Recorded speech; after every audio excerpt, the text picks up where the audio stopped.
I'd like to call to order the special meeting of the Enfield Board of Education on Wednesday, May 29th, 2023. Please stand for a moment of silence and pledge. I'd just like to take a brief moment of silence tonight to pause and reflect and center ourselves and give us the resolve to move ahead together.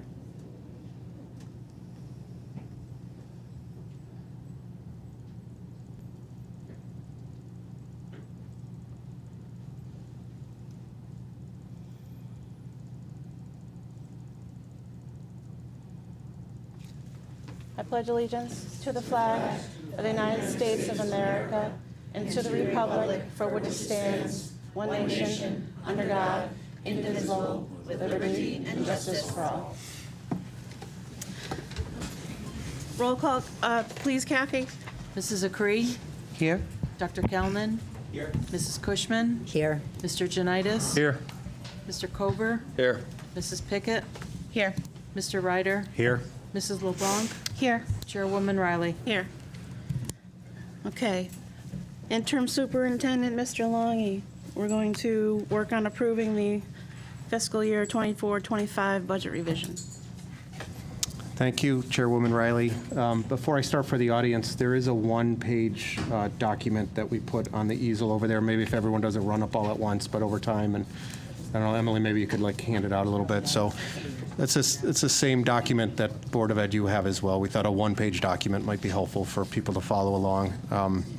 It's kind of a condensed form of what you're going to see tonight.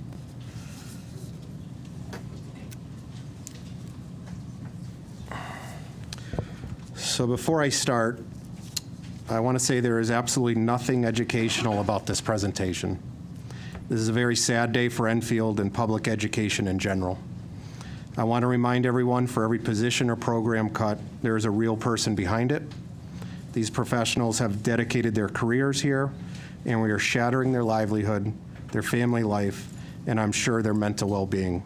This is simply not a good day. The team and I were tasked to cut a lot of money from the budget. When we started last Tuesday, we had a few goals in mind. Fulfill all legal obligations to the district, make sure we could open schools as safely as possible, do our best not to impact kindergarten class sizes, and spread the cuts out throughout the district as evenly as possible. Unfortunately, good instruction, curriculum planning, programming, enrichment opportunities, sports, appropriate levels of staffing were all on the table. Simply put, the total number to cut from this budget is staggering. This has been a team approach, so I do have John Daig, Lorena Cisneros, and Michelle Middleton to be an active member in this process tonight. You may not just hear from me, and that's okay for tonight. Also not here is Maureen Jewell and Dr. Carrie Wiley, who are all instrumental to do this very depressing process. So with that preface, John, let's start the presentation. So we're going to walk you through a little bit about where we started and where we are. The budget process for public education is 100% backwards. I can see some former board members in the audience and those who've been here for a while. It is completely backwards that we start our process in December, January, and then present in February.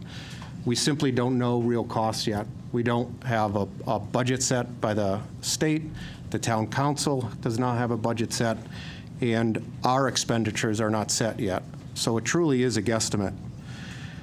At that point, in January, when Mr. Jezik first started working on the budget, the projected costs to fulfill all obligations, to keep all staff that we have, all services, all programs, was 12.67%, for a total of $85.5 million. On 2/13, Mr. Jezik presented that same budget, but he knew 12.67 is not something that would be palatable, not something that would most likely pass this chambers, so he reduced it to 8.68%. In that 8.68, he talked about administrative cuts, and those were several cuts we were able to make to start to get the price down. We also were looking at projected costs that we would have at that time. Remember, this is back in February. We're making these decisions. If you remember, things like security, 2 central office personnel we weren't going to rehire, Mr. Barassa and Ms. Whipro. Some tutors we were going to do without, the Student Support Academy, credit recovery at the high school, as well as a nurse floater. There was more smaller line items, but those were some of the bigger ticket items to get us down to 8.68%. So this is more of a reminder. Okay, John. Well, now we sit on May 29th, and now we know what real costs are. These are realized costs. So in most normal years, we actually see costs go down from when we present our budget between things like insurance and retirements. That's pretty normal. We'll present in February. Often we get in more retirements than we anticipated. People just leave just to, either they're moving or they decide to do a different profession, as well as insurance costs usually go down a bit. Those things normally happen. For whatever reason, this year, the 23-24 school year has really been like anything I've ever seen before. Our needed budget increased dramatically from February to today. A huge increase in costs is insurance. Last month, we sat in on an insurance meeting, and we were told to budget for 11.5%. It's the highest we've ever been told. It's a staggering amount of money. In February, our projected budget was 9.2%, and we thought that was a high amount. We were being conservative.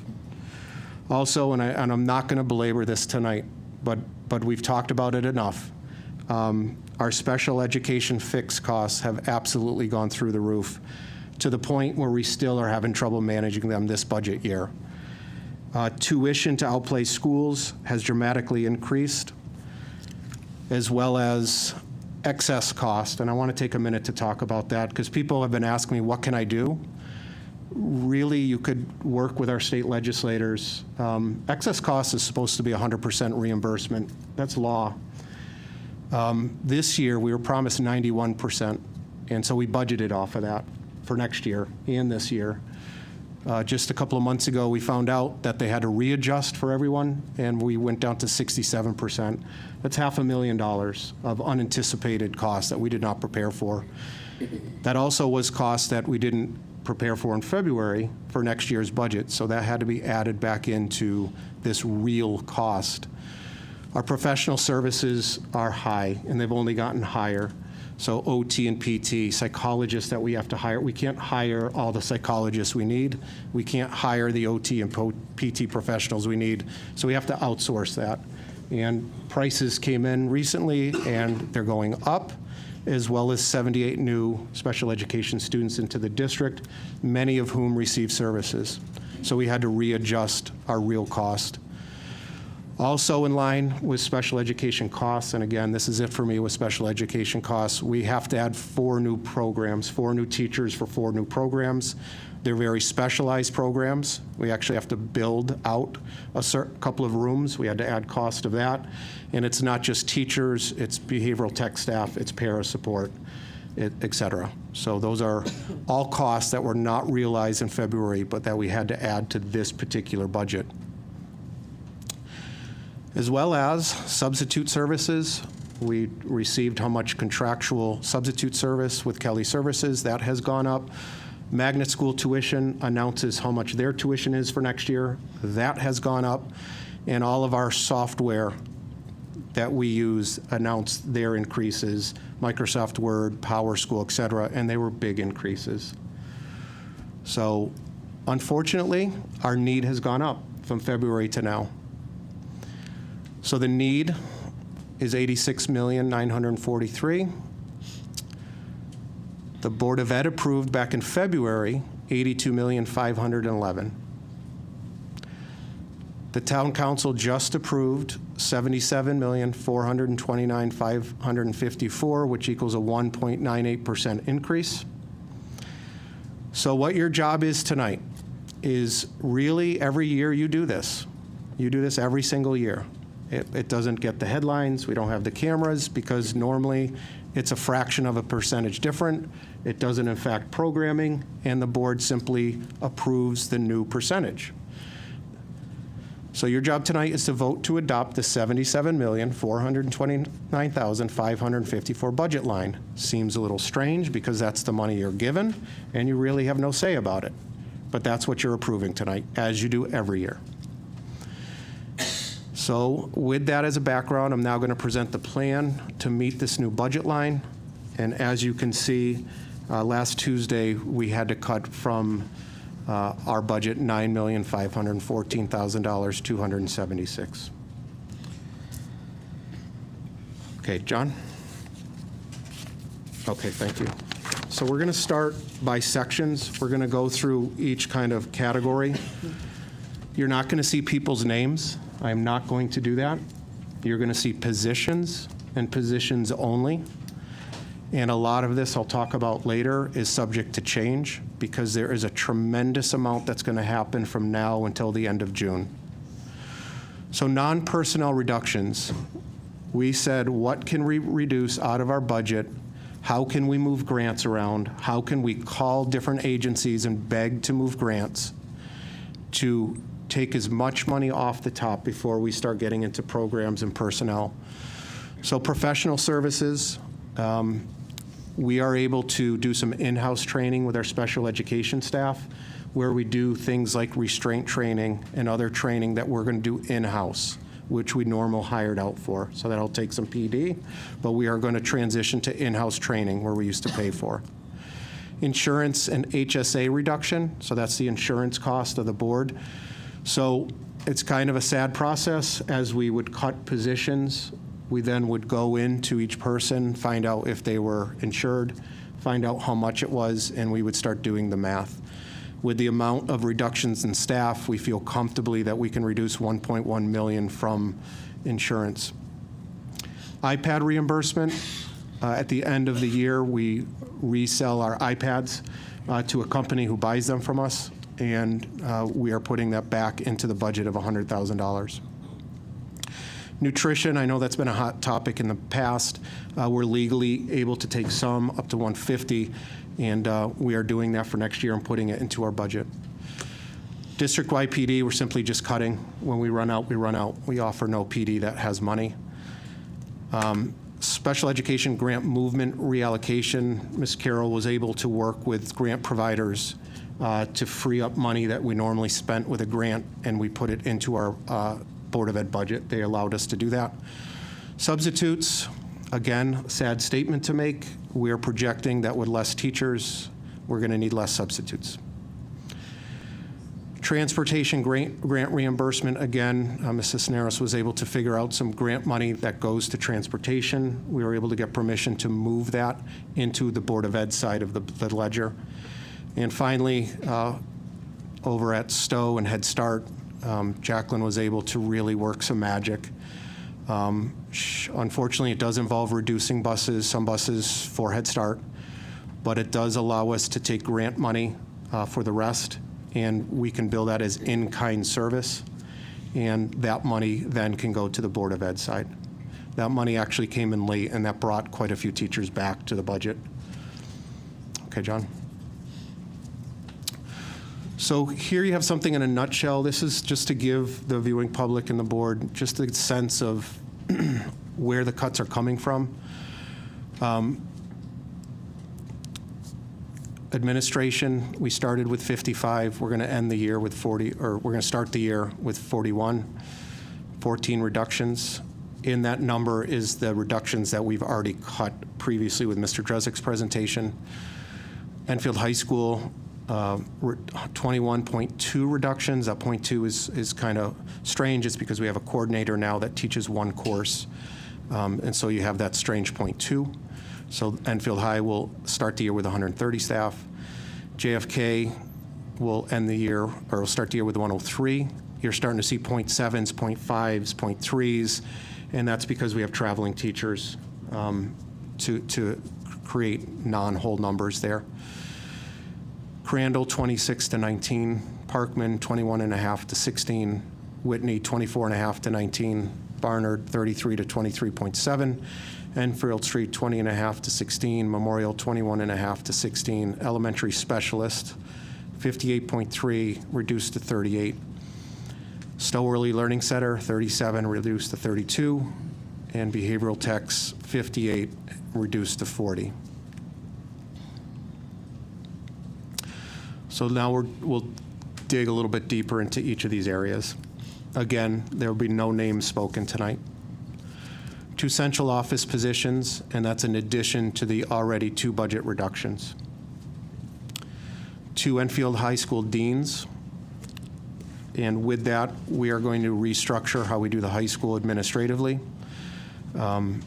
Once this is approved tomorrow, 4 deans will be laid off, and we will repost for 2 assistant principal positions. Those deans will have a right to apply for those positions, as well as other administrators and teachers. And the new structure, they'll be short 2 building administrators and the high school of 4 assistant principals. 6 curriculum department coordinators, all 10, there's 10 department coordinators, 10 of them will be laid off tomorrow. And we will be posting for 4 curriculum directors. And let me read what they will be. We'll eliminate 10 department coordinators. We will repost for 4 new curriculum director positions. The positions will be a STEAM director, which will oversee PK through 12 science, PK through 12 math, STEAM 6 through 8, and computer education K through 5. There'll be an arts director, which will oversee PK through 12 music, PK through 12 PE health, and PK through 12 visual arts. A humanities director who will oversee PK through 12 social studies, PK through 12 library, and 7 through 12 world language. And a literacy director who oversees PK through 12 reading, PK through 12 reading intervention, 6 through 12 English, and PK through 12 TESOL. So that is, again, a net loss of 6 curriculum administrators.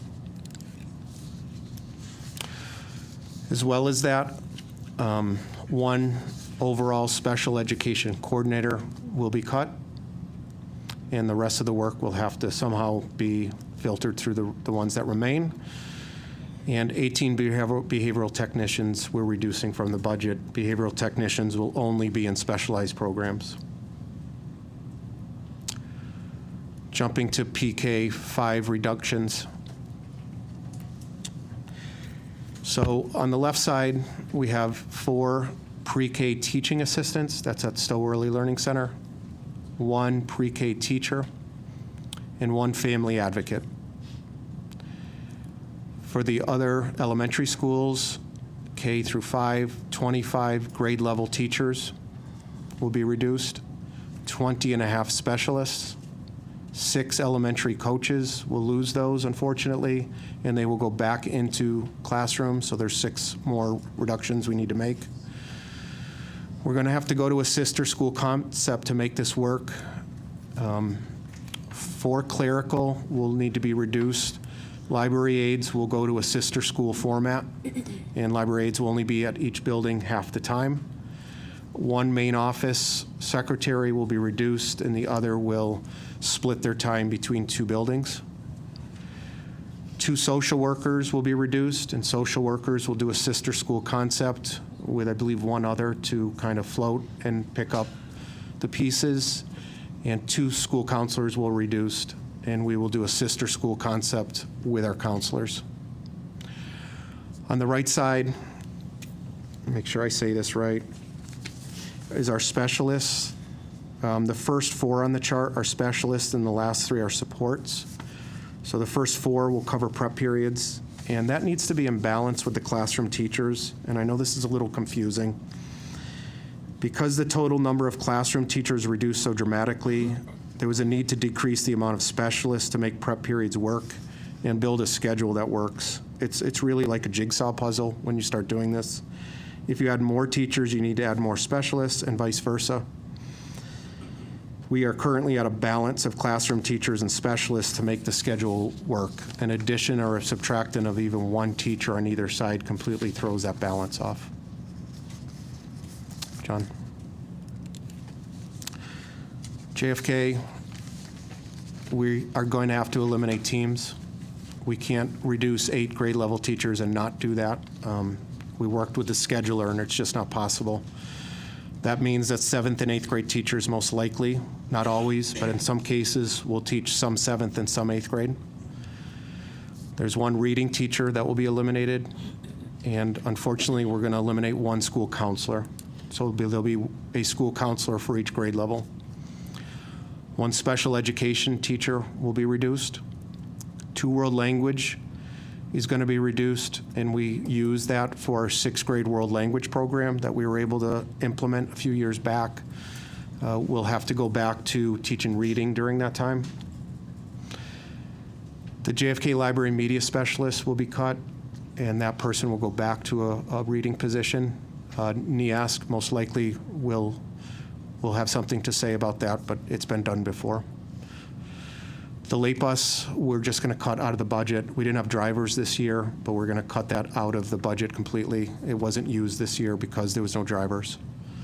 There'll be select student activity stipends that we need to cut between them and the high school.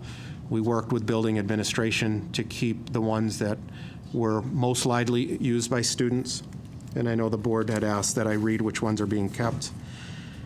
Activity stipends to keep are Best Buddies, Drama, Yearbook, National Junior Honor Society, and Variety Show. EHS, John.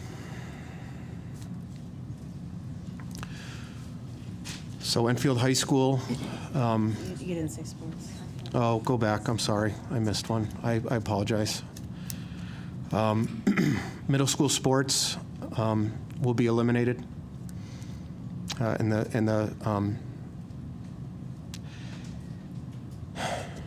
the ability to save as many teachers, we needed to cut everyone. Next slide. Enfield High School reductions.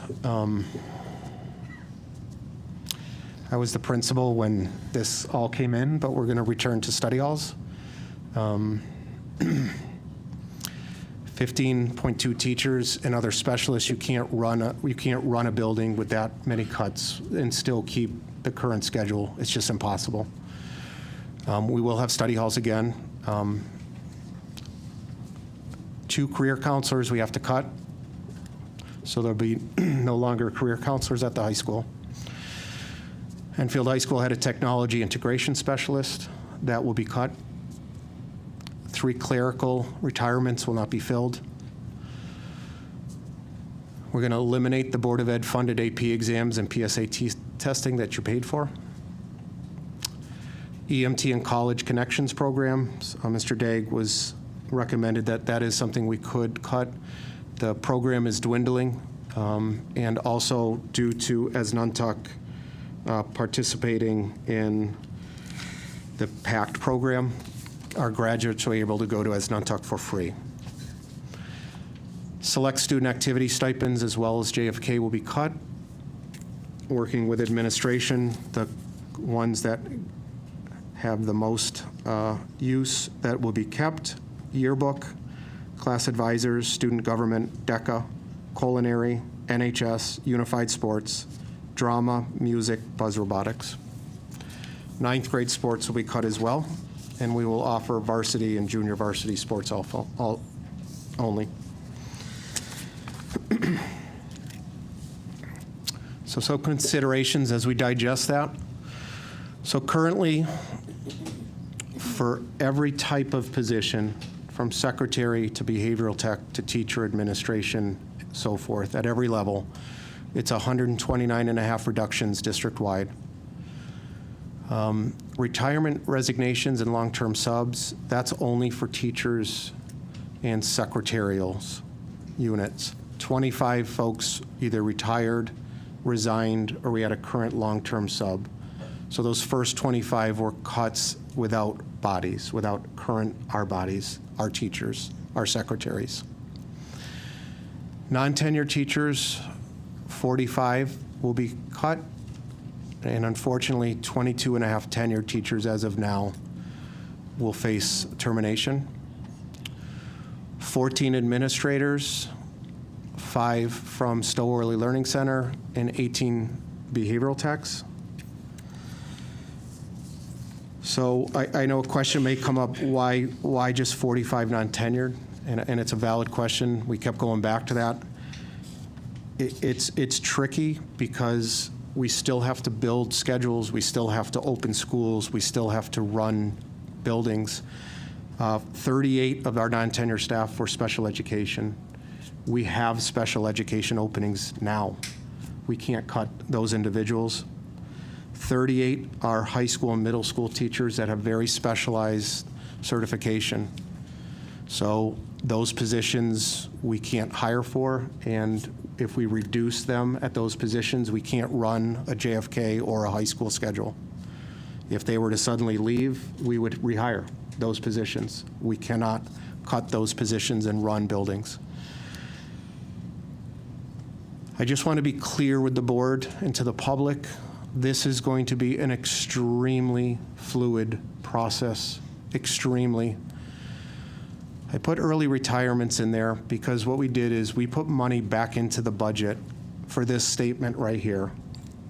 If there are any teachers or administrators or secretaries that, because of this, would like to retire, we will honor your retirement and you will get full payout of what you contractually deserve.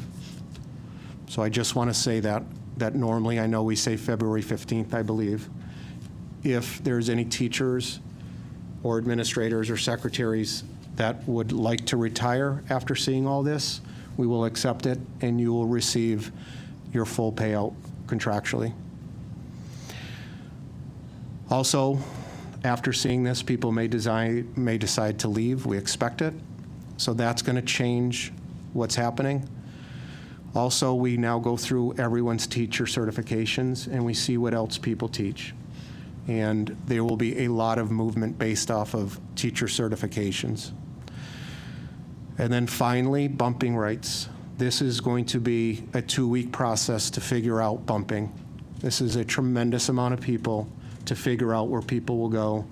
So if there is a teacher out there who calls me or Maureen or anyone and says, where am I going to end up? The question is, we don't know. We're not even close to knowing yet. So we ask for patience with that. It's going to change dramatically. And finally, program needs. As teachers leave, that's going to cause critical program needs that we're going to need to fill. And we may ask some tenured teachers to teach things out of their comfort level. So don't be surprised over the summer if you see postings. That may happen. It probably will happen, that we need to bring people back to open the buildings. Do you want to talk about callback? Call people back. Okay.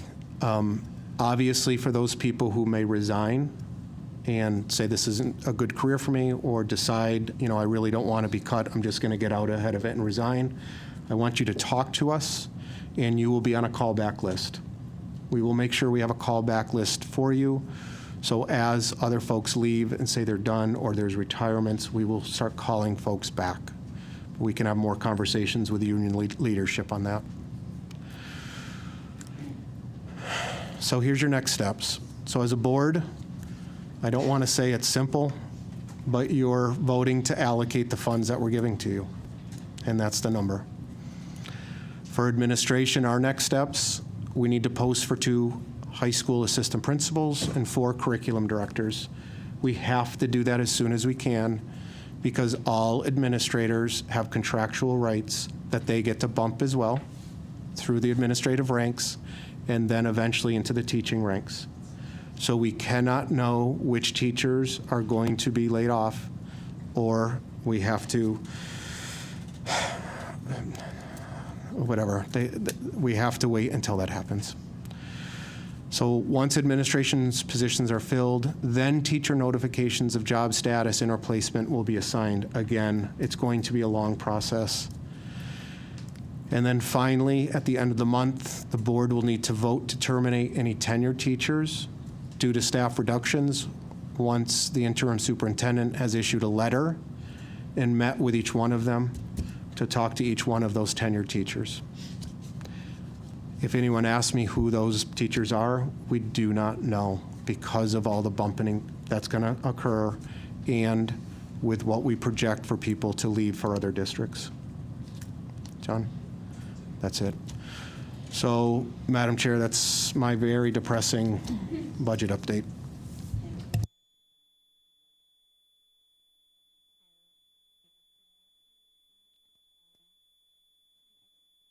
after we put the motion on the floor. Yep. So I'm going to put a motion on the floor. I need a motion on the floor to approve the fiscal year 24-25 budget allocation as revised. And then we can have discussion after we put the motion out. Motion made by Ms. Cushman. Second by Ms. Acree.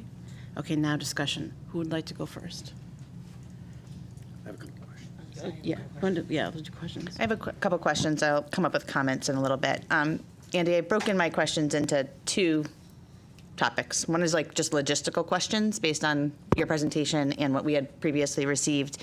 And then for me, questions that focus on student learning experience and the impact this will have on our kids.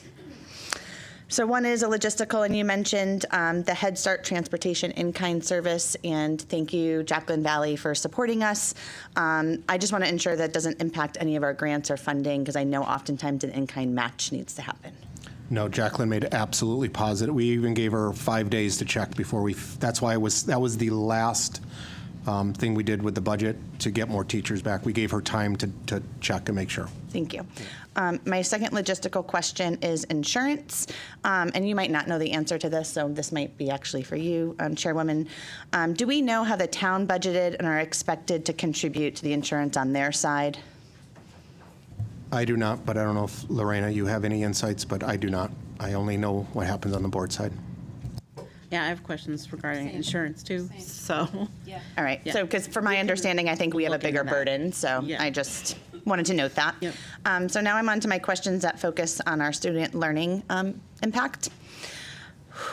There are some significant staffing changes, so I just want to make sure that I'm accurate in what I heard as far as some impacts. So I'm really just asking for you to clarify if I'm right or wrong, because I missed some of the clubs too.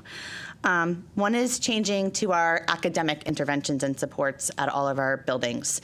So we have heard over and over again the need for additional support. So I heard our career counseling center at the high school, our student support academy, credit recovery, AP exams, all of those things. If I Middle could- school world language program, elementary school, significant interventionist. I know I asked this in executive session last night, and I'm looking at you, Michelle, because I'm thinking of curriculum committee, but can you just clarify how this will impact the academic intervention supports at the elementary school level? We're going to have to reevaluate and restructure how services are delivered to students at the elementary level. It's going to be something the principals and I will be working on this summer to figure out how that's going to happen. Thank you. Sorry to put you on the spot. Credit recovery, we're gonna see if we can try to get some level of a credit recovery program in the library at the high school. Okay. So we're not giving up on it. We're gonna see if we can try to make that work. It won't look the same, but we're gonna try to offer something. Thank you, because we heard last night just how much that's been impactful alone. So disappointing and hard to hear. Also changes to our behavior interventions and supports at all the levels. Same thing with the Student Support Academy deans. Our school security model and behavior techs is also a loss. Sharing counselors is going to be a huge. We've already gutted valuable resources like the transition room at the elementary level and other support staff, so seeing more staff there, I have lots of concerns about behavior. I'm going to make it clear there are impacts on clubs and athletics, especially at the middle school and 9th grade level. I don't know if you were clear, and I want to just make sure I have this right from last night. Band and musical offerings at the elementary school level, is that impacted? Everyone will have class, band, music class, but the lessons will be eliminated. Thank you. Do we have an estimated idea of class size? Yes. Can you share it? Yes. As I said in the beginning, our real focus, because kindergarten is always fluid, it's a guess. So if there's any positive, we were able to keep kindergarten classes 20, 21, 21 and a half, in that range. The rest of them are not good. The goal was not to go over 30, and we were able to do that. No one is over 30. It ranges from low 20s to mid 20s to a few high 20s, 27 and a half. I think the highest one we have is 28. And that's accounting no new students moving into our district or adjusting class size. That's correct. There are times when we get such an influx, we do have to come back to the board to add a teacher. I don't know how that will happen this time. Thank you. Sorry, I just have a couple more questions. One is, I've been very vocal about our K-5 reading program and concerns that I have about the implementation and rollout of that. You shared no professional development line item, and then obviously the staffing impact of coaches and the director positions being significantly impacted. Can you just share a little bit about how we are going to ensure that our staff are adequately prepared to instructionally support our students? It is not, first, the professional development for the reading program is built into the cost of the reading program. Second, $50,000 was cut from the professional development line. The professional development line was more than $50,000. So there is money for professional development.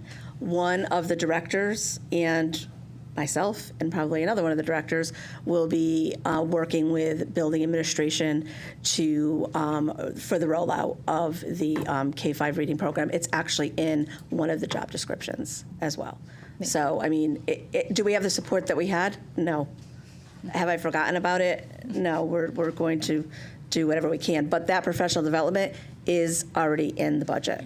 Thank you, Michelle. I'm sorry to ask so many questions, but I think it's important that we also just have full transparency about Understood. the impact. The last one I have is impact on preschool. How many classes we can offer there? I know there was some cuttings there. Are we offering less pre-K seats due to that cut? It's going to be a reconfiguration. So for one program, yes, but another program is picking up more. Thank you. I'm going to compose myself for further comments, but thank Yeah. you. I say let's do questions first before you go on comments. So, Mr. Ryder, I know that you said you had some questions. Yeah, so my first couple questions are related to the K-5 world. So at K-5, are we not opening our schools, libraries from 8:45 until 3 o'clock anymore? You're suggesting that we share library aides. So for example, if I'm at Hazardville, my library might be open until lunchtime, and then that person would go to Whitney and their library is only open after lunchtime? So we talked about that with the principals. Half the time will be a library aide.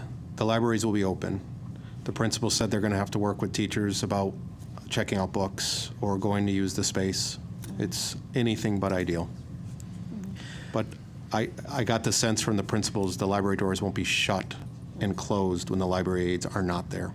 Okay. Also in K-5. So, as someone who spends a ton of time in our K-5 buildings, there are always 60 to 75 cars in the lots at any given time. And those aren't parents picking up dentist appointment students. These are employees. So my question is, I'm looking at Crandall, Parkman, Whitney, Enfield Street, and Hazardville, and I only don't mention Barnard because I know they have so many of our SPED programs. It looks like at Crandall, Parkman, Whitney, Enfield Street, and Hazardville, there's either 16 or 19 teachers, 38 elementary specialists divided by 6, a principal and assistant principal. So I'm looking at 24 or 27 adults in a building with between 300 and 375 children. I'm wondering, are there any other numbers that I'm not thinking of besides 1.5 secretaries or a custodian? I mean, I just mean straight up adults. Special education, Okay. paraprofessionals, and any other behavioral techs that may be in the programs.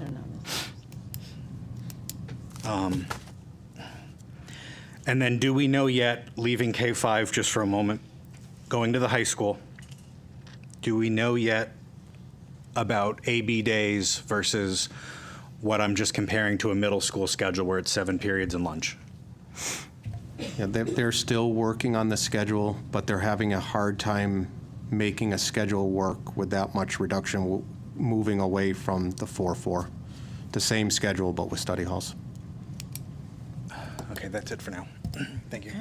Any other questions? Mr. Kober.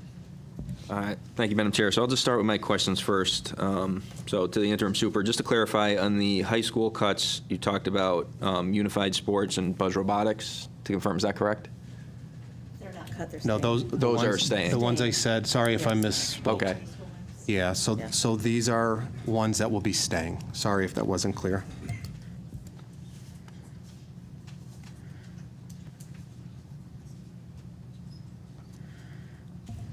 So the ones that will be staying: yearbook, class advisors, student government, DECA, culinary, NHS, unified sports, drama, music, buzz robotics. Okay, so any of the ones not stated are proposed to be cut? Okay, thank you. The last question part I got, on this non-personnel reduction, it talks about middle school and ninth grade sports for a total of 100,000. Could you, or do you have a rough estimate if we disaggregate that, just middle school sports, would that be potentially 70,000, ninth grade 30,000 roughly? It could be. I asked the athletic director to give me the amount of both, so I didn't ask to do both. But I would imagine it breaks down to around there. That would make sense. Okay, thank you. Okay. Mr. Janitis? Was there any consideration into bringing back department heads and head teachers at the elementary school versus what we're losing with the coordinators and the vice principals? There was some conversation about it. It's not in the teachers' union anymore, and so this would be a process to What's do. not in the teachers' union? Department chairs. So we could possibly get it back in. It would take time, which we don't have, and that's what we discussed. It would be, department chairs were good. It would take time to get that back in the contract. It might be something we could look forward to or look at for next year, but we're still, even when you have department chairs, they're still not teaching a full class load. So Well, I was it's- thinking they used to teach 3, and I was thinking maybe they could teach Right. 4, and then they'd still have. They can't teach, if they're going to be administrators, they can't teach more than 50% of that. So it depends on what we classify them. If they're classified as teachers, then they can't do administrative tasks. So they can't go over 50%. If they're classified as administrators, their teaching has to be less than their administrative time, and that's for the pension. We have to report that. So yes, to answer your question, long story short, Peter, we did look into it. We did. Okay, and the vice principals, going back to like a head teacher concept? Oh, at the elementary schools, you Yes. mean? The needs are just too high. The needs are just too high to keep pulling teachers. The teacher would never teach. Okay. At the moment, we have, at the high schools, how many deans? Currently, today, there's 4, 1 per grade, and they follow their kids. Okay. So you're talking about eliminating the deans and creating 2 more vice principals positions. Does that mean at like Enfield High, you're going to go from 3 vice principals to 5? No, so currently the structure is there's 2 assistant principals now, and they oversee 2 deans each. So Okay. we're going to eliminate 4 deans, and with the extra workload of everyone, there's going to be 4 assistant principals, and the principal can divvy up that workload any way she wants, whether it's by grade, by alphabetical order, et cetera. That's her job. The difference between curriculum coordinators versus curriculum directors, different people or the same? More responsibility to be a director, equaling more money. And you're going to have, what'd you say, 3? 4. 4. 4. Libraries, would you consider having, like in the old days, contacting the PTOs and having volunteers come in for a couple hours a day? It's possible. I haven't thought about that. I'd have to, it's possible. Haven't thought through that. Okay, thank you. Hold on, Mrs. Lang. I have a couple questions. So we're talking about how music is staying at the high school. Do we know if there's sections being cut at the high school? Like there's chamber choir, there's just different sections of music, or is that staying? There's going to be some reduced offerings, but we don't know what yet. Okay. Due to how fluid this be staffing. It's going to come down to where all the bumping ends up, to Okay. what type of music teachers we have left. Okay. The other thing I wanted to know, are there any stipend clubs at the elementary schools? Like, for example, is Invention Convention safe or We up for decided to cut no stipend positions at the elementary school level. So Invention Convention can still... We cut no stipend positions from there. Excellent, excellent. Chairwoman Riley, I'm also just going to mention insurance because you and I were on the joint insurance committee. I really have concerns about this insurance number, and we used to meet quarterly and then once a year to talk about what the claim experience was. So I'm thinking that we probably need to meet with them again to keep a better handle on why these insurance increases are so high and why it increased from 9% to 2%. And I just kind of want to make sure the structure is still the same, like there's still an actuary that comes in and gives us that claim experience, because we all know what happened the last time the claim fund balance got drained to cover expenses, and we have to make sure that that's not going to happen again. So I think we both would want to probably have a better handle on what's exactly happening with our insurance, because this seems high, and just I have never seen the number in 13 years change 2% from February till now. Never. So I think that's a question that would be worth asking. Okay, That's all I have right now. all right. Dr. Calnan? Just a very quick question. You probably answered this already, but it's been kind of overwhelming to listen to all of this. With regard to Head Start, are there going to be any teachers eliminated again at Head Start? They're going to reduce one family advocate position, but there will be no Head Start teachers eliminated. Okay, thank you. And some busing will be eliminated. I'm sorry? Some busing will be eliminated, but that's Okay. it. Ms. Acree? Mr. Longy, with the reimbursement of the iPads, the resale of the iPads, does that mean that all the students will not have an iPad to work with? No, so when our seniors graduate and they hand in their iPads, there's a company who will purchase them from us. Yep. Yep. Not it? Okay. Anybody else for the first time before I go back second time? Go ahead, Ms. Pickett, and then I'll go.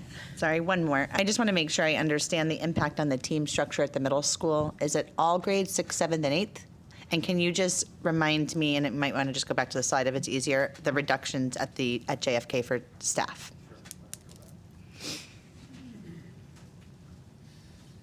Thank you. You're welcome. So, Jay, as John's pulling that up, Thank you. with the amount of reductions, we asked the scheduler, Ms. Brown, if she could see if she could schedule with teams, and it's just not possible. It's just, you just run out of spots. So no team 6 through 8? No team and it's 6 through 8 8. total teachers being eliminated, not 8 at each grade level? 8 total teachers. Thank you. Sorry if that was confusing. Is that it? Okay. Mr. Kober? Go ahead. Thank you. So just a quick question, and Mrs. Acree's question kind of stimulated my memory on this. I'm currently aware that we do iPads for all the students since COVID, starting at pre-K all the way up till 12. Did we realize or did we explore any cost savings if we eliminate the iPads, maybe right up till middle school, and then just start them from middle school forward? Yes, absolutely. We prepaid already, though, last year, so there's no savings, but for next year's budget, whoever's running the show, that might be something to consider. If I was here, I probably would consider it and provide iPads middle to high school, and we keep our current iPads and they're for use in the classroom. I think that's actually a good idea, but it could be a decision for you guys next year. Yeah. All right. Thank you. Any other questions? Okay, so then my question was based on insurance too, and you're not gonna be able to answer it, but my question for the insurance group is, from my own experience at my job, is do we have 2 different plans, and one for the town and one for the school? Because sometimes insurance companies rate town and school differently, and then sometimes they blend the rates together so that it's all the same rate, or are we getting a non-blended 2 separate plan rate? Because that's something we might want to look at so that it's evenly spread across the board. See if we can get that. And then my other question is, let's say there's probably zero appetite for it tonight or maybe any night, but if like a group of parents or a teacher wanted to still hold a club and they wanted to do it at no cost and then they wanted to like fundraise or whatever, would they have that opportunity at the high school or the middle school? So like, let's say, I'm just gonna use the example from that I know of, like, what if an art teacher wanted to stay after school and like have some kids stay and do art with them, and they fundraised for it, or the kids brought their own supplies, or the parents decided they wanted to donate the supplies. Like, is that a feasibility, or we don't know yet? I think we'd have to sit down with Lorena and see what the legal ramifications are that, and I think the teachers union probably would want to see it at that table as well, because we may be potentially taking positions from teachers. Supplies and things usually are a little easier. It's when we get into paying stipends or paying salaries is where it gets very, very tricky as a public institution. So I think we may have to, supplies and things, I think, Lorena, that's a little easier. People can donate, people can make donations to us for specific things. But once it goes to a salary or a stipend, it gets very tricky, and Yeah. my guess there might be Yeah. some resistance there. I figured as much. Okay.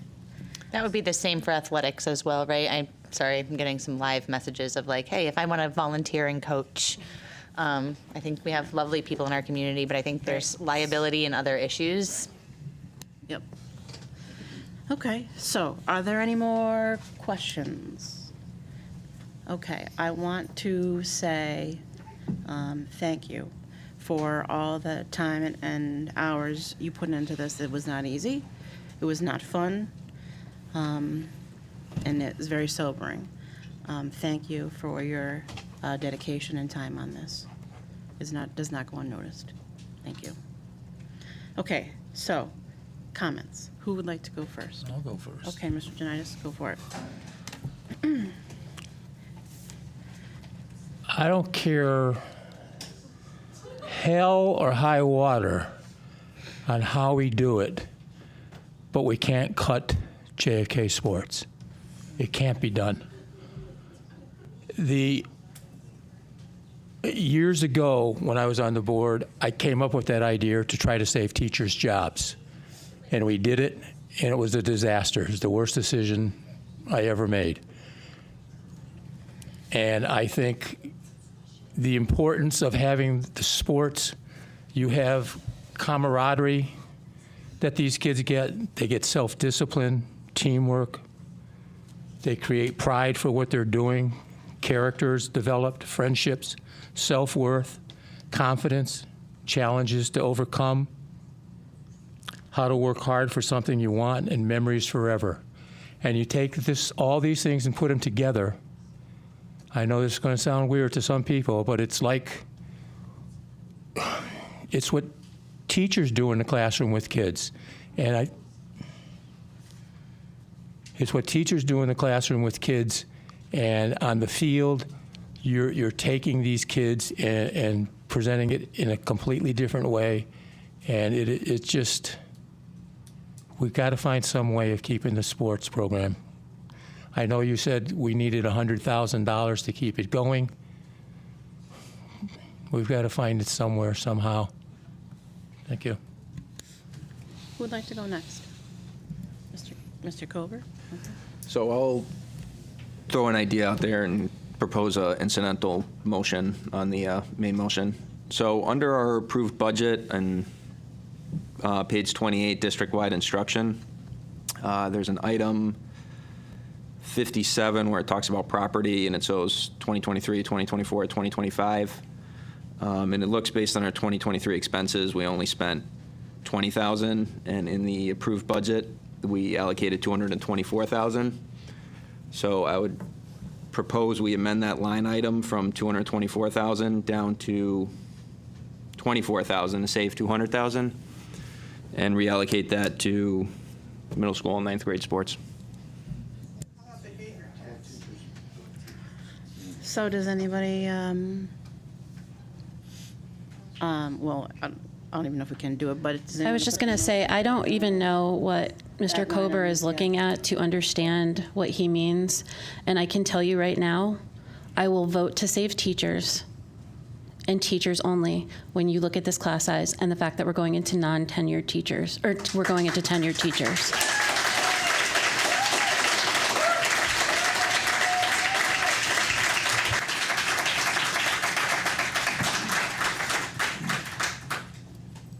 So I'll still keep my motion on the floor if there's a second, and then we can have further discussion. I'll second it. Oh, this is a new motion? No. Oh, it's the same one, okay. Okay, so a motion made by Mr. Kober, second by Mr. Janitis, so discussion on that. So like I said, I'll just say in our approved budget, we did allocate $224,000 for property. It includes new equipment instruction, new equipment non-instruction, furniture fixtures, replace equipment instruction, replace equipment non-instruction. Based on actual 2023, we spent $20,524. And again, our approved budget that we approved in February allocated $224,000. So this motion is to reduce that down to $24,000, freeing up $200,000, and then reallocating $100 of that to middle school and 9th grade sports, and then leaving the extra $100,000 to move around. Okay, so, okay. Still in discussion? I just Yeah, we're still in discussion. So, no disrespect, Phil, but for the past couple of weeks, I think this team has been pulling apart any penny they can find in our budget to save people. So I think if there was a line item that we could adjust or move, it would have happened. So I will be voting definitely no for this this motion, and I'm with Ms. LeBlanc that we will save staff only. Go ahead, Mr. Ryder. So, I was going to ask the interim superintendent if he knew what specifically that line item was for. But regardless of what it's for, if we can save any of it, it's going back into staff.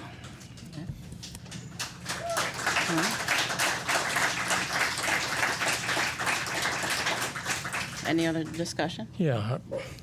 Listen, I know what a lot of you people are, you want to save staff, so do I. But let me finish. Then don't speak out. Janice, everybody just, You listen to people who have gone through the public school system, grown up, and the things that they have said about coaches and what coaches have taught them about themselves and about everything, the list that I just gave you, it's wait, Amanda, please. they are teachers.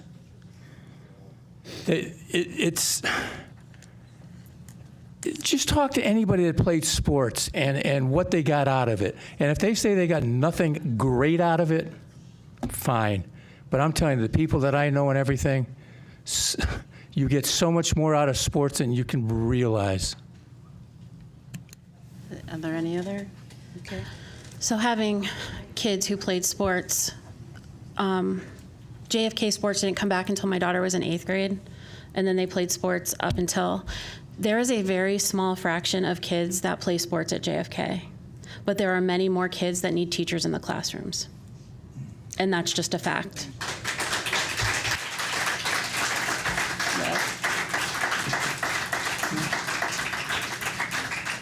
Okay, so is sports important? Yeah, it is important. It may not look like it right now, but I did play Division I sports in college. And it did teach me a lot of stuff. But you know what? If I can't read, how am I going to play sports? How am I going to live my life? I would rather have another reading teacher back and not sports. I mean, you know what? I'll be the first person to say I like going outside, and I'll start a hiking club. If y'all want to come, we can go and hike through the Scantic to get your outdoor exercise. Reading, math, the fundamentals are more important at this point in time when we're talking millions of dollars in cuts.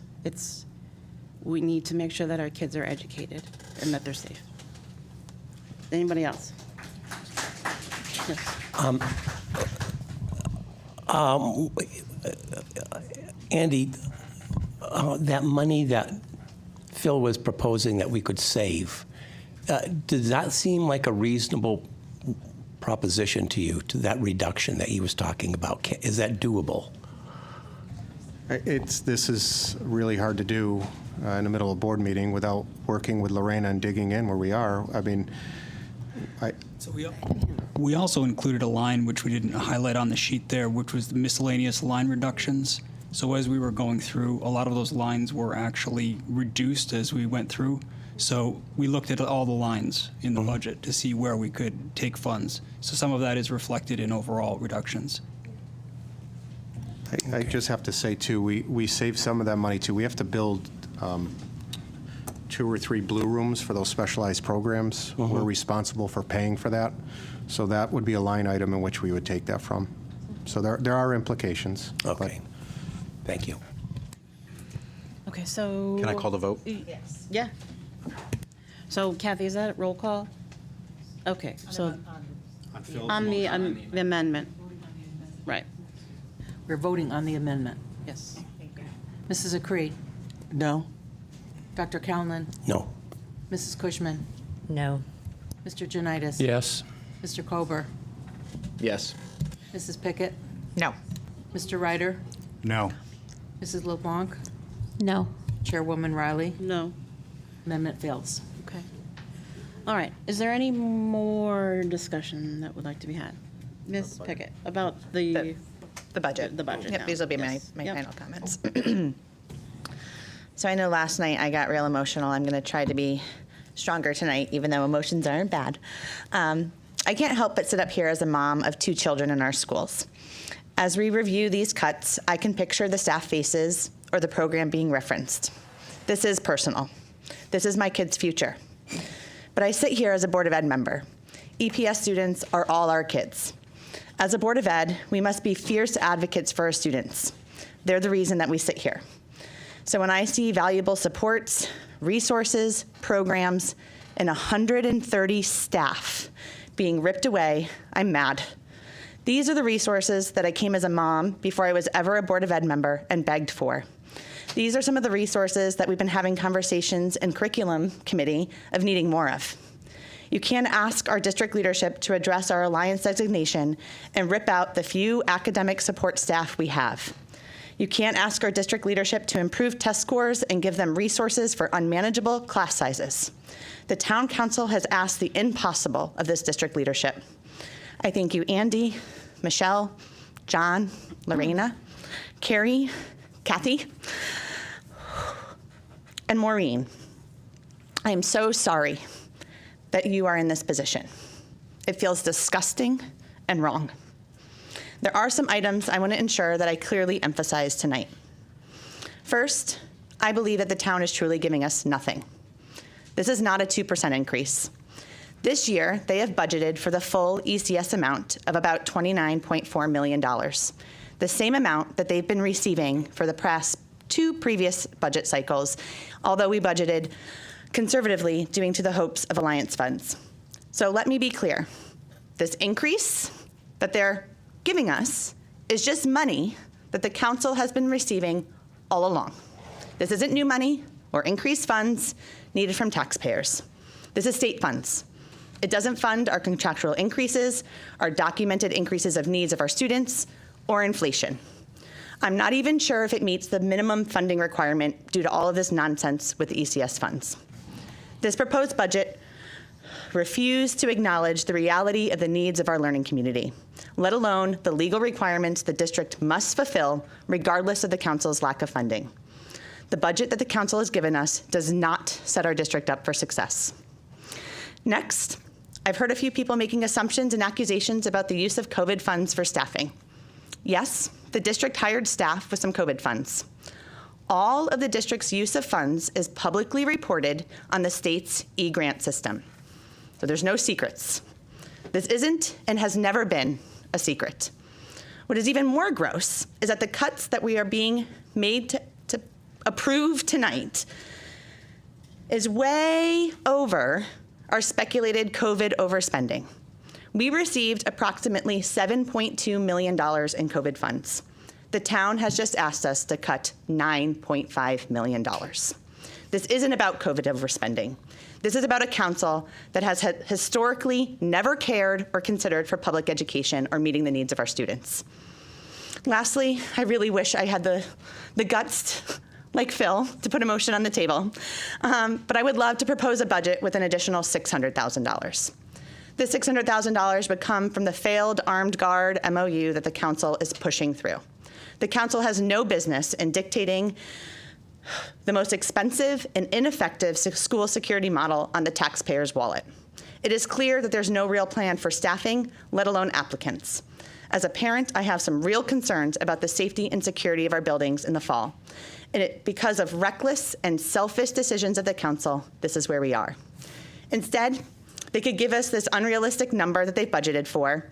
We could keep the security guys who have stuck around, even though they don't have a job in the fall, the security members who know way more about our students and assist with way more than watching the door, and actually help our schools with these huge cuts that are happening. I really wish we could throw out the Armed Guard MOU, keep our 2 SROs at the high school, 1 at the middle school, the roaming elementary, and adjust our security model with our own budget.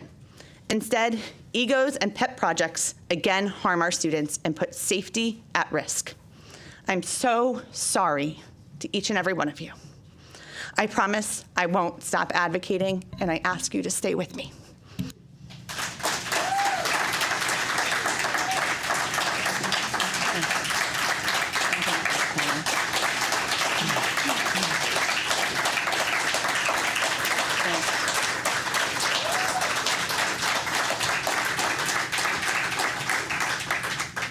All right, Dr. Callen, you had your hand up next, sir. A very quick comment. I just think we ought to brace ourselves for a dramatic rise in behavioral health crises in the upcoming year. Not only are these cuts going to affect the general student population and the teacher population as well, but in particular, the loss of the behavioral health specialists are really going to cause a real detriment to students in desperate need for behavioral health services, including especially that group at highest risk, which is the 25% of students with special needs. Thank you. Thank you, Dr. Callen. Now go to Jean. She had her hand up. Jean's next. Ms. Acree, go for it. Good evening, everyone. Sitting up here on this dais has been very, very difficult this evening, knowing that programs and personnel have to be cut in our Enfield schools. As a retired teacher of 40 years, I do know what it takes to run a productive, successful, and safe school system. That would include, for starters, a strong reading and math curriculum, the best use of technology in our classrooms for the digital age, having social and emotional needs met for all students. Also, it includes any student who struggles in a particular academic area. They should have the best resources and staff available to help and support them so they can have success in the classroom. It includes keeping programs such as music, art, and theater for the students who are gifted, talented, and creative. And of course, as you know, the list goes on. My only hope is that we will see some of our courses and programs integrated back in our schools as soon as possible so that our Enfield students receive the best in education that they truly deserve. Thank you.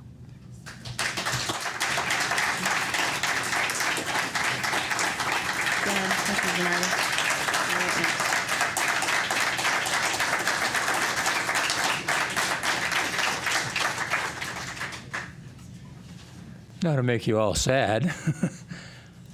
Listen, there are other towns, a number of towns, going through what Enfield's going through across the state of Connecticut.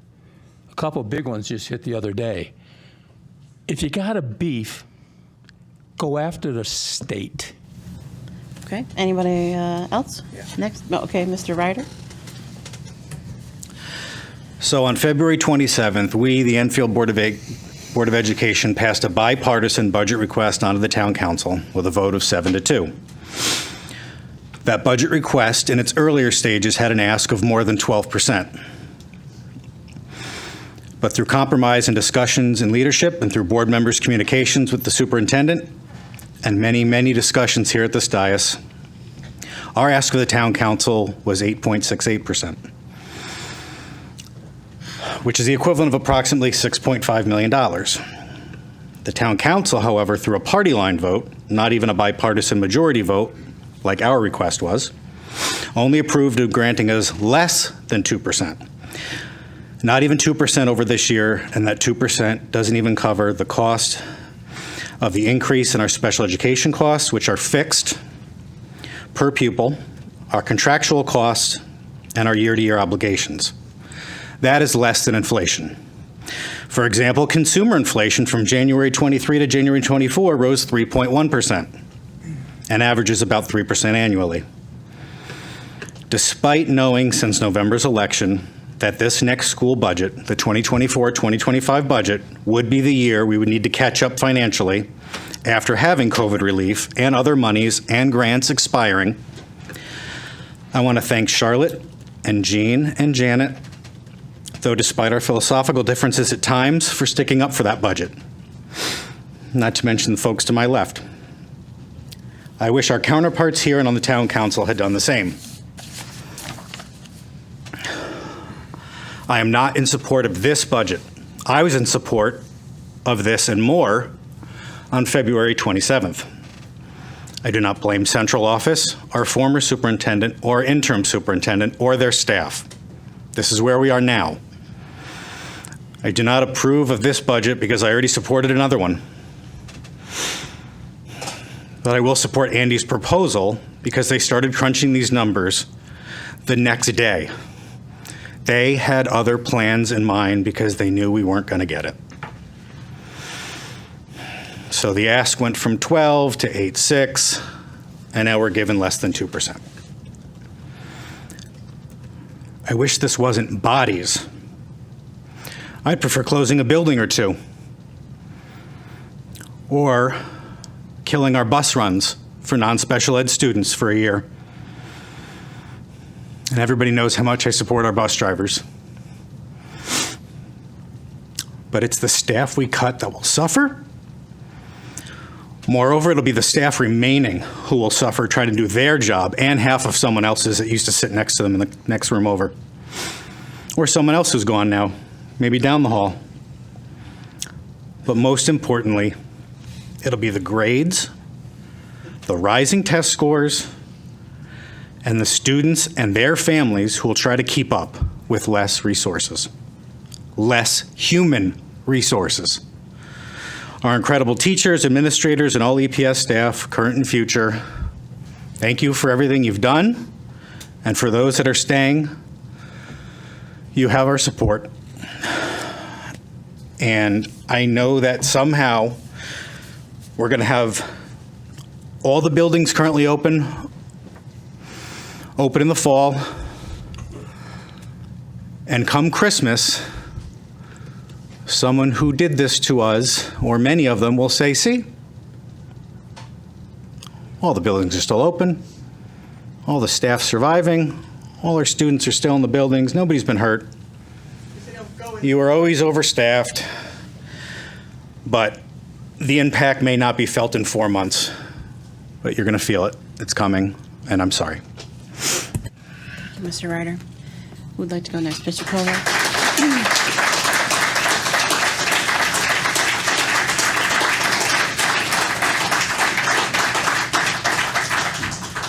Thank you, Madam Chair. So I'm going to start off with a question before I kind of roll into comments, just because, as Mr. Day kind of stated, there's been some changes to this proposal. So tonight, the document that I believe the public got is the same thing we got. It's basically an executive summary of a revised budget for 24-25. So through the chair to the interim super, do we have a full line item budget book ready? And if not, do we know when that'll be available for the board and for the public consumption? Yeah, it's impossible to have a budget book right now with all the changes, as we talked about. Once all the bumping occurs, which would be a week or two, Phil, Mr. Colbert, excuse me, we'll then be able to match up salaries and insurance. We have to literally go in line by line per person who is actually going to lose their jobs and look at exact salary, exact insurance, whether it's a family plan or not. And then at that point, we can start to get the final budget in. All right, thank you. So I know you touched on it before. So tonight it's almost procedurally simple, but it's complex in the long run. So as Mr. Ryder mentioned, on February 27th, 2024, the Board of Ed was presented a budget by the superintendent, and this budget was labeled District Needs in the amount of $82,519,082. That is the budget that we approved that was presented. On May 20th, the Town Council appropriated to us $77,429,555.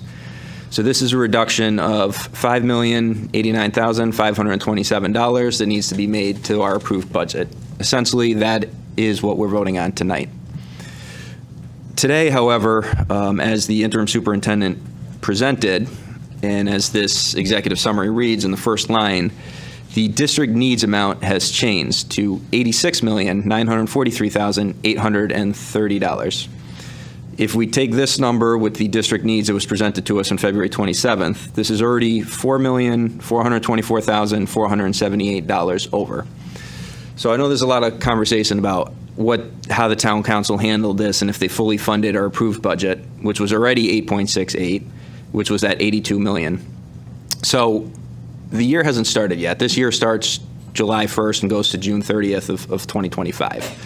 In just over 3 months, we're already off by $4 million from February 27th to today. Even if the town council gave us that 82,519,000, we would still be short over $4 million. This is not the way the board can do a budget. We do need significant realignment and reduction of our fixed costs. Part of the reason I believe we find ourselves here is the board not making some of these difficult decisions sooner in the process. We can no longer keep kicking the can down the road. This brings me back to last meeting as well, where in the current year, our current chair and our former chair had to go before town council and ask for additional funds for the current year that hasn't ended yet, where we were also short approximately $3.9 million. So we can't go back, we can't change what happened, but we can start from here and move forward so these missteps don't occur. I've said it before and I'll keep saying it. One method, I believe, is greater transparency of the budget process and a more robust view and analysis being conducted by this board. In the past several months, I had asked for numerous bits of information that are intertwined with this. Most of my requests were not responded to. Those that were answered were not in the full detail that I had requested. One example that I'll bring forth was our number of employees in the district. Our approved budget for the current year talks about 684.25 full-time equivalents with a district need that we approved of 750.9. A document that was provided to me in April said that we had 846 actual people.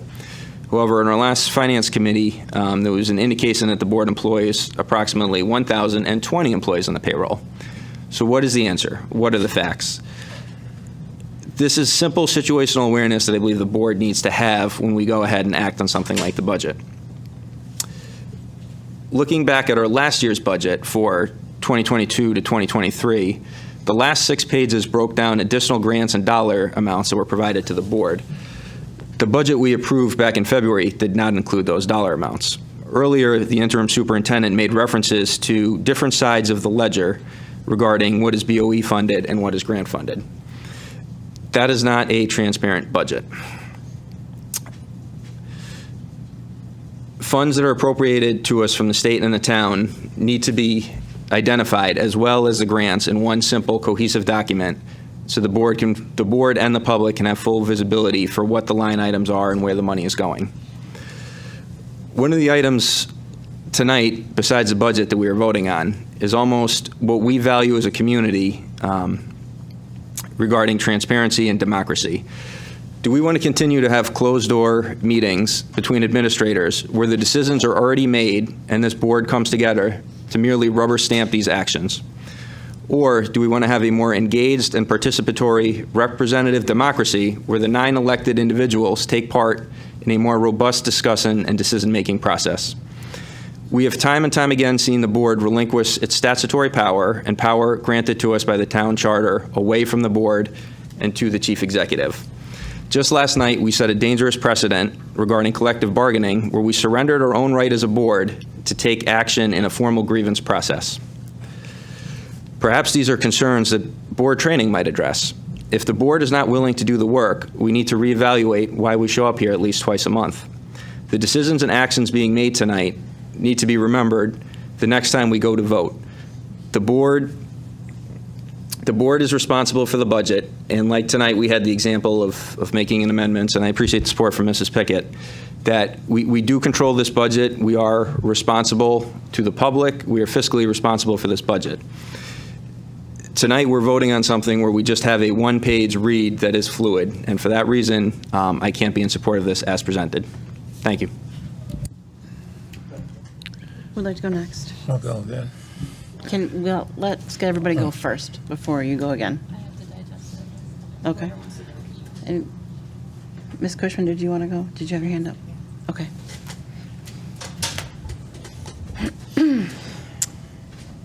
Before I begin, I just really want to thank Mr. Longy and your team for how tirelessly you've worked to really look at every detail of the budget and to just try to figure out how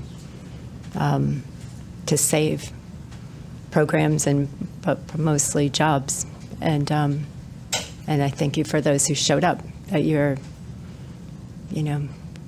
for us to see your faces, you're the remnant of those who come and represent all of those in our district. But as I've been listening, and certainly there have been many great questions asked and many comments made, but as I'm listening, my concern is our students. There's a lot of conversations, and I guess I just want us to consider how are our conversations in the classroom, outside of the classroom, how is that affecting our students? What hope, as they're listening to perhaps conversations between adults, but how are they being affected by hearing our concerns? Are we communicating them in a way that's giving them hope for their future, that's encouraging them and helping them to look forward to next year? So it's a difficult time, certainly. But I know our hope and our concern is for our students, but I just want them to go into this next school year, not with dread, but with excitement about their future and being encouraged for what lies ahead for them. Thank you. Anybody else like to go? Yep. Okay, Mr. Janice, go for it. I agree with just about everything Scott said a few minutes ago. I really do. However, you're sitting out here as a self-interest group, and I understand that. I've been there before. You have what you think is best for what you're involved in. You're actively involved. However, you're already getting 61% of the town budget. You have a town council that has to be responsible for the other citizens in this town. And you can go from the elderly down to the people who are living in poverty and stuff like that. You have infrastructure that has to be taken place. You have town employees who are losing their jobs, meaning services to the town's people are going to be cut in some ways. No matter how we cut the money, how we cut the jobs, how we restructure everything, it's not just the school system that's getting hit. There's another whole side to this. And I respect you for what you believe, but also open your eyes and look at the other part of the town too. It's there. And they're just as upset. How about if we just, I would like to recommend someday that the town council or the Board of Ed have a meeting at the town senior center. Everything that you guys are sitting out here and cheering about and stuff like that, that's fine. But I bet you if we went to the senior center, they would be cheering and speaking up for what they need, what they want. Okay. Go ahead, Ms. Lane.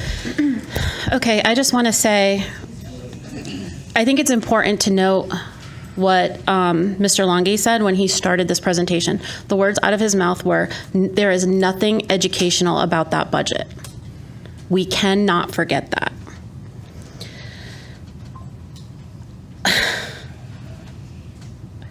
I feel like we sit up here and we have a false sense of power, and we like to feel like we're in control and fearmonger for some of us.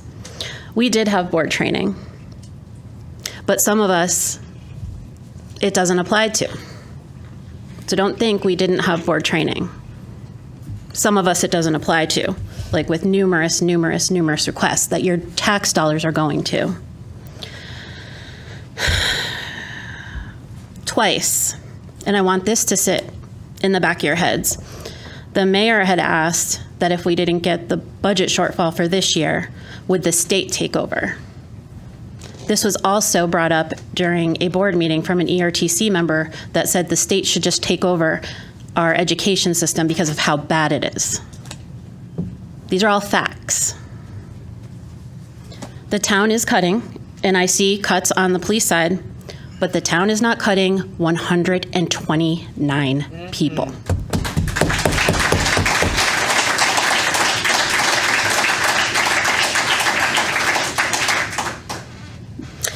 The town council asked for a full itemized budget.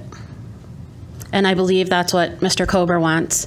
And they want to know, how many science teachers we have, how many, special ed teachers we have, and how many fifth grade teachers we have. I could be making an assumption, but my guess is they want to tell us, you don't need that many science teachers. You don't need that many administrators. But the last time I checked, none of us had a master's degree in education or a doctorate in education. Not any of us sitting up here or on the town council. What gives elected officials the right to think they know more about day-to-day operations in our schools? We're not educators.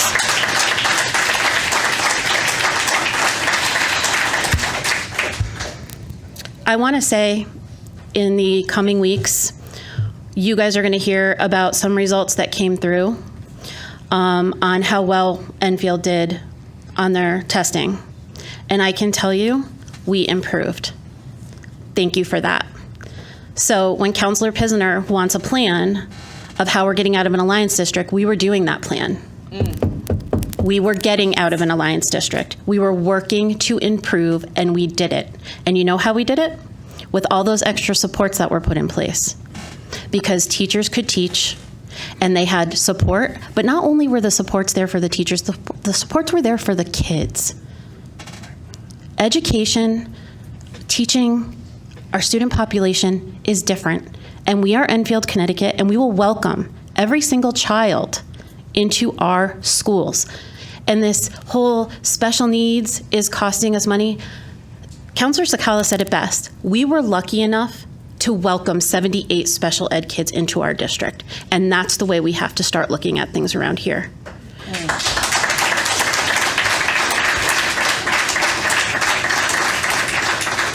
I have heard, there's a teacher in the audience, I don't want to incriminate you, but she came and spoke at a meeting and she talked about the English language learners and how hard it is to teach the English language learners.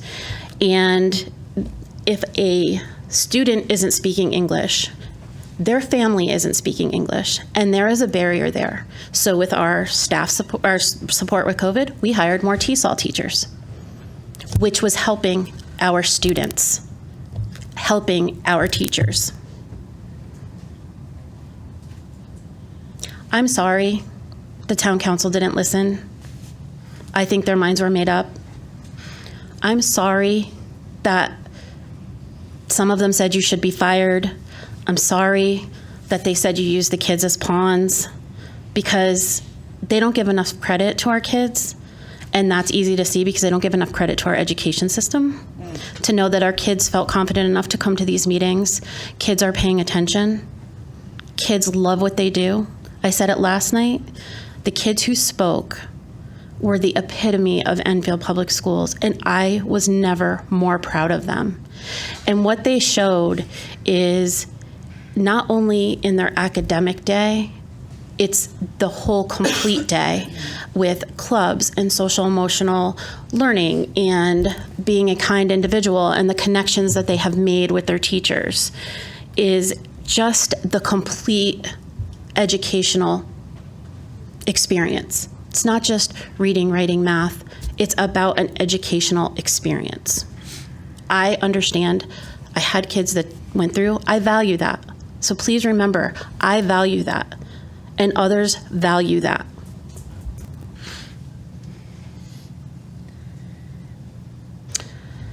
One of the things I want to say is, and I want to correct this, is when we were talking about teachers and cutting teachers, and we gave the 121 pink slips, and we were saying they're non-tenured teachers, we gave the thought that it was just new teachers, like fresh out of college, but that's not true. We've had quite a few teachers that have moved in, that live in town, that were in other districts, that came to teach in our district, and they are non-tenured.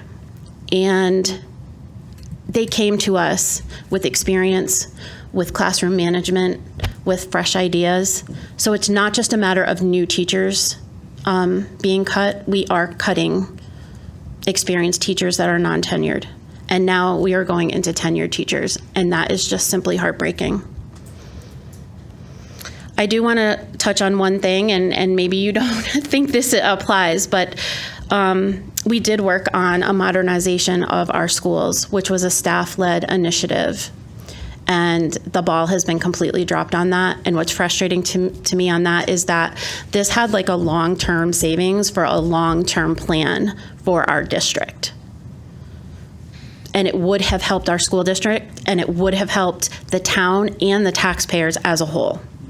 We would be expanding programs. We would be have plenty of program space. We would position ourselves to universal pre-K, because we never know what the state is going to tell us we have to do next. And when they tell us, it's in June for September.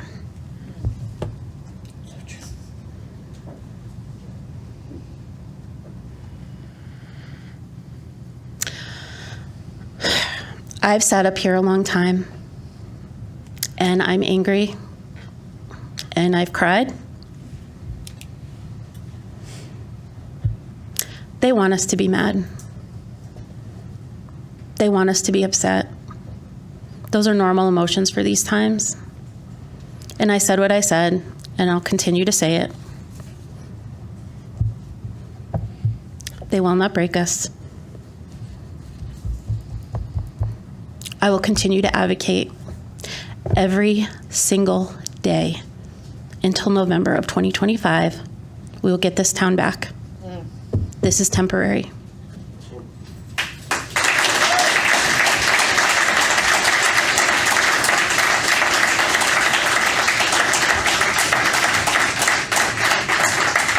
I want you to remember these words. I said them last night, and I will put them in an email and send them to you. And I want you to remember this.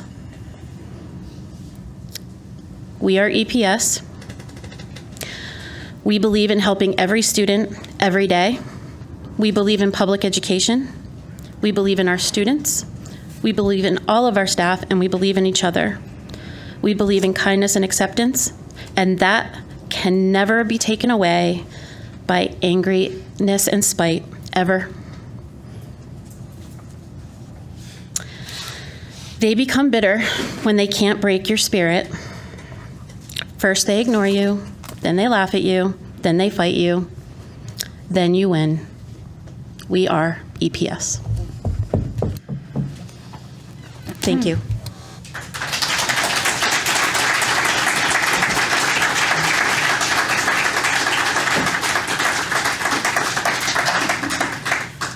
Anybody else want to go? That's it? Ms. Pickett? I just have one comment, and I just have to say it because during voting I won't be able to say it, but I'm incredibly frustrated, Phil, that you just said that you're going to be voting no. Just because there's many of us who never wanted to see this budget get to this point. I remember in budget deliberations you asked for 0. You're getting 1.9. Vote yes, so some of us who don't want this to happen can vote no. Anyone else? Okay. All right, so I just want to be clear what Interim Superintendent Longy said. The vote tonight is to vote to use the appropriation that the council gave us. If we don't use it, what else are we going to use? How else are we going to find money? We don't have a big donor up in the sky. We don't have a choice. We're not happy about it, but we don't have a choice. You're not voting for the cuts, you're not voting for the line items, you're not voting for this line item here, that line item there. You're simply voting to appropriate what the town council gave us. That's it. Simple as that. Unfortunately, it's turned into a larger event because we wanted to be transparent and lay out what everybody can expect to see. That's where we're at. Okay. I'd like to take this time to give my sincerest apologies to the students, parents, and staff. Obviously, as you saw tonight, some programs won't be offered. There'll be changes to schedules and extracurriculars, and some of you won't be with us this coming school year. For this, I'm sorry. It's horrible to have to do any of this. I listened to the community when they said they wanted a more comprehensive budget this year, so I made a point to request from the superintendent. The budget book like it used to look like. We didn't get the narrative, but we got all the other things. That wasn't enough for some, so I listened again, and I went ahead and put together a whole new presentation that I thought would satisfy what more people wanted, and I presented it at the public hearing. And I thought at that point it'd be clear what was needed. I got more data for board members. I made sure multiple meetings were happening so council knew what we were up against. I used every single tool in my box as a chair to try and explain in detail, fully, our situation and the needs of our district and how those needs have changed. I take this position seriously to ensure that Enfield Public Schools is successful. I want every student to excel and be supported with whatever needs that they have. I also do understand that we do not live in the wealthiest community and that we should live within our means. That's the balance that we must try and achieve. However, as a community, I think it's important to ensure that the next generation coming up be given the same opportunity to succeed as we had.